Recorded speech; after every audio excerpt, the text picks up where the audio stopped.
नमस्कार छात्रों, आज आप 9वीं क्लास की कक्षा सामाजिक में पाठ नंबर 2 भूगोल का कर रहे हैं।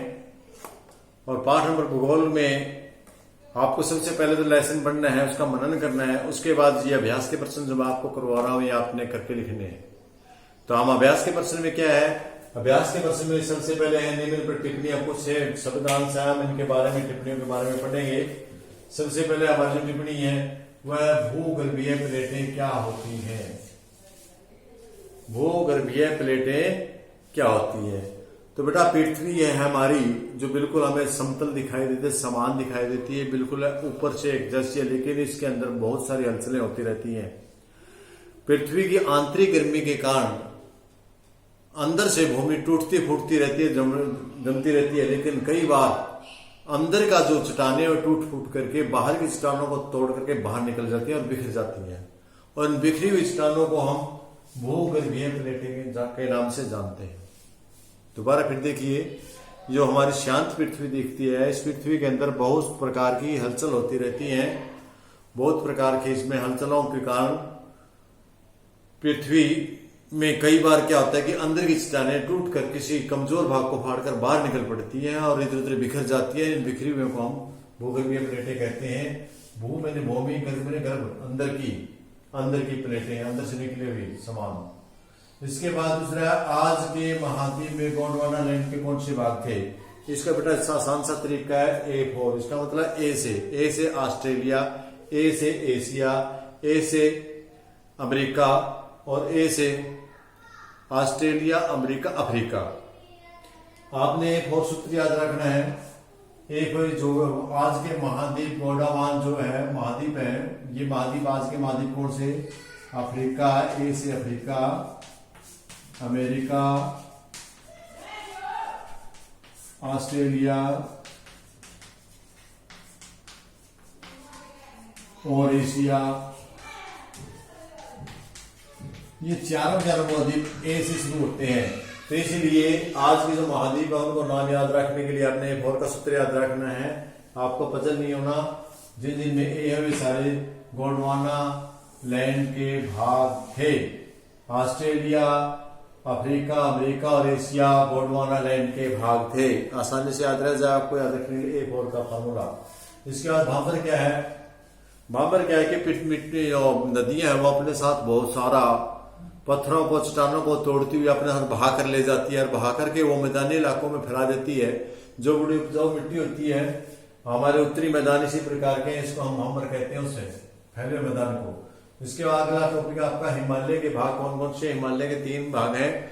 बृहद हिमालय जिसको हिमाद्री नाम के से भी जानते हैं हम, ऊपर का हिमालय जो बड़ा हिमालय जिस पर 12 मास बर्फें जमी रहती हैं। इसके बाद दूसरा है मध्य हिमालय जिसको हम हिमाचल के नाम से भी जानते हैं। और तीसरा है हमारा बाह्य हिमालय जिसको हम शिवालिक की पहाड़ियों के नाम से भी जानते हैं। इस प्रकार हिमालय ऊंचाई के निचाई की तरफ से 3 प्रकार भागों में बटा। जो सबसे ऊपर का हिमालय उसे हम बृहद हिमालय या हिमाद्री के नाम से जानते हैं। जो बीच में आता है उसको हम हिमाचल के नाम से जानते हैं और मध्य हिमालय भी कह देते हैं। जो नीचे का है जो बाह्य हिमालय है उसको शिवालिक के नाम से जानते हैं। इसके बाद आगे है प्रवाल भीति महाद्वीप क्या होते हैं। प्रवाल महाद्वीप, जो प्रवाल एक प्रकार के छोटे छोटे जीव हैं, उन जीवों के से जो महाद्वीप बने हैं। और ये महाद्वीप हमारे लक्षद्वीप हैं। लक्षद्वीप इस प्रकार का हमारा महाद्वीप बना हुआ है। लक्षद्वीप जो महाद्वीप है वो इसी चीज से बना हुआ है। जितने भी लक्षद्वीप के छोटे छोटे महाद्वीप के टुकड़े में इसी से बने हुए हैं। इसका जो नेक्स्ट टॉपिक आपका अंतर बताना है अपसारी में और अभिसारी में।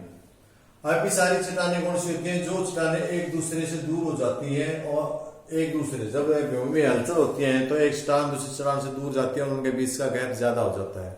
जबकि अभिसारी में चट्टान है जो दूसरे के पास आती है, निकट आती है एक दूसरे के। और जो जब ये चट्टानें आपस में नंबर 2 अपभ्रंश निर्माण होता है, जब ये सारी चट्टानें जुड़ जाती हैं तो इनके बीच में जो अंश छोटे छोटे टुकड़े के अंश आते हैं मिलते हैं वे उसकी जगह ले लेते हैं। इसको हम अपभ्रंश निर्माण कहते हैं। लेकिन ये जो चट्टान जब एक दूसरे नजदीक जाती हैं तो नजदीक जाने से जो बीच का मलबा होता है बाहर निकल के ऊपर फूट जाता है बीच को फोड़ करके। उसको हम धरातल के ऊपर, वो एरिया धरातल के ऊपर पहाड़ के ऊपर उठ जाता है। तो इसी प्रकार है मैंने बेटा इस बात को कोई ध्यान ज्यादा कठिनाई नहीं है। जो अप सारी हैं वे चट्टाने एक दूसरे से अप हो जाती है, दूर हो जाती हैं। अभी सारी है एक दूसरे के नजदीक आती हैं।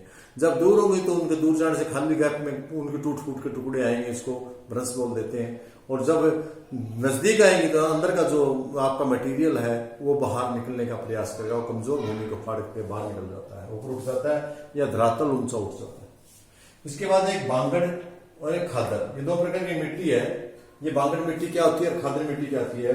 नदी, ये जो बांगड़ है ये आप मैदान मिलेंगे, बांगड़ जो मिट्टी मिलेगी वो आपको नदियों से बहुत दूर मिलेंगी, क्योंकि प्राचीन समय की नदियों द्वारा लाई गई हुई है, आज की नहीं है।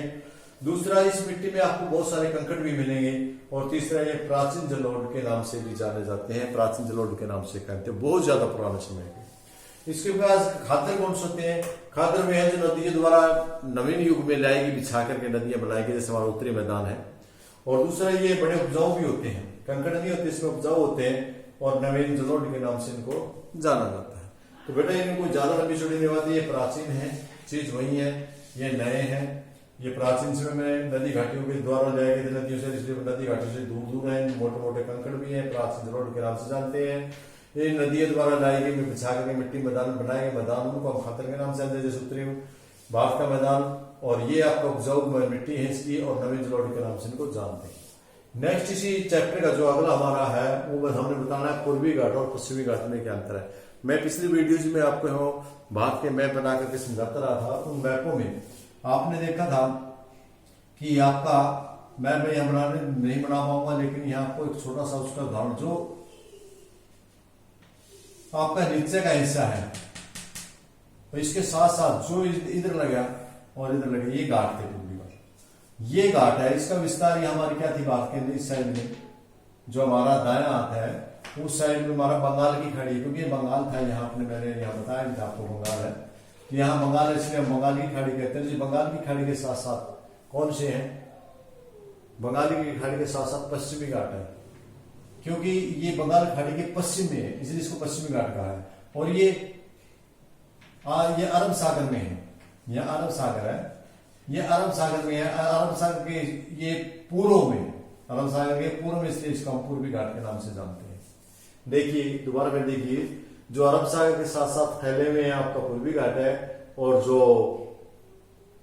पूर्व की तरफ, भारत के पूर्व की तरफ है, इसके बंगाली खाड़ी के साथ फैले हुए, इसको पश्चिमी घाट के नाम से जानते हैं। ऐसा क्यों है? क्योंकि अरब सागर के ये पूर्व में है, इसलिए इसको पूर्वी घाट का, ये बंगाल घाट के पश्चिम में, इसलिए पश्चिमी घाट का।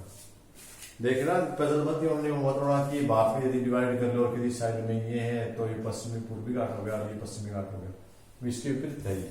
दूसरा, जो ये आपका पूर्वी घाट है,